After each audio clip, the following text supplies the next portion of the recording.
এতিয়া এটা কথা উল্লেখ কৰিবই লাগিব আজিৰ দিনটোত যে যত বিবাদ নহওক তাত কিন্তু বঙাইগাঁও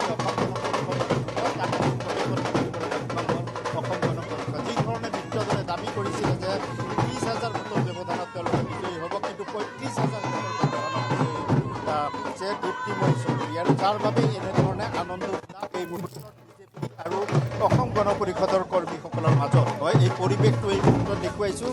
যি ধৰণে শৈলেন চৰকাৰে কিবা প্ৰভাৱ পেলাব নেকি তেনেধৰণৰ কথা চিন্তা চৰ্চা কৰা হৈছিলে, কিন্তু কোনো পৰ্যায়ত যে প্ৰভাৱ নেপেলায় সেই বিষয়ে আত্মবিশ্বাসী আছিলে ফণীভূষণ চৌধুৰী, আৰু সেয়াই দৰাচলতে প্ৰতিপন্ন হ'ল। আৰু কংগ্ৰেছে যি সুযোগ ল'ব বুলি ভবা হৈছিলে যে যিহেতু অসম গণ পৰিষদৰ মাজত যিহেতু বিভাজন হৈছে, কংগ্ৰেছে কিছু সুযোগ লাভ কৰিব এইবেলি, কিন্তু সেয়া হৈ নুঠিলে। আৰু প্ৰায় 35,000 ভোটৰ ব্যৱধানত বিজয়ী হৈছে দীপ্তিময়ী চৌধুৰী। আৰু তাৰ মাজত এনে পৰিৱেশ মই দেখুৱাইছোঁ এই মুহূৰ্তত বিজেপিৰ নেত্ৰীসকল আছে, মই তেওঁলোকৰ কাষলৈ যাবলৈ যত্ন কৰিছোঁ।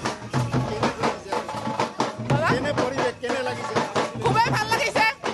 একচুৱেলি আমি জানো যে মাননীয় মুখ্যমন্ত্ৰী ডক্টৰ হিমন্ত বিশ্ব শৰ্মা ডাঙৰীয়াৰ প্ৰতি যি আস্থা, আমাৰ ৰাইজে এইবাৰ পুনৰবাৰ আমাৰ দীপ্তিময়ী চৌধুৰী বাইদেউক আমাৰ মিত্ৰজোঁটৰ প্ৰাৰ্থীগৰাকীক জয়যুক্ত কৰিব।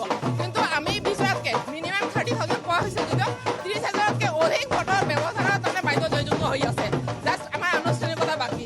কিন্তু এই যিটো বিশ্বাস ৰাইজৰ, আমাৰ মাননীয় মুখ্যমন্ত্ৰীৰ প্ৰতি যি বিশ্বাস, সেই বিশ্বাস বা আস্থা যি ৰাইজৰ আগতে আছিল এতিয়াও আছে, সেইখিনি খুব ভাল লাগিছে।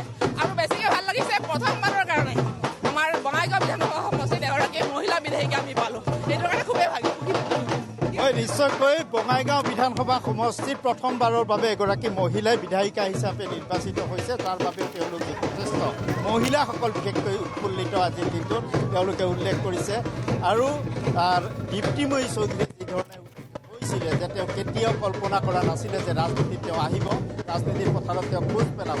পাকঘৰৰ পৰা চিধা চিধিকে তেওঁ ৰাজনীতিৰ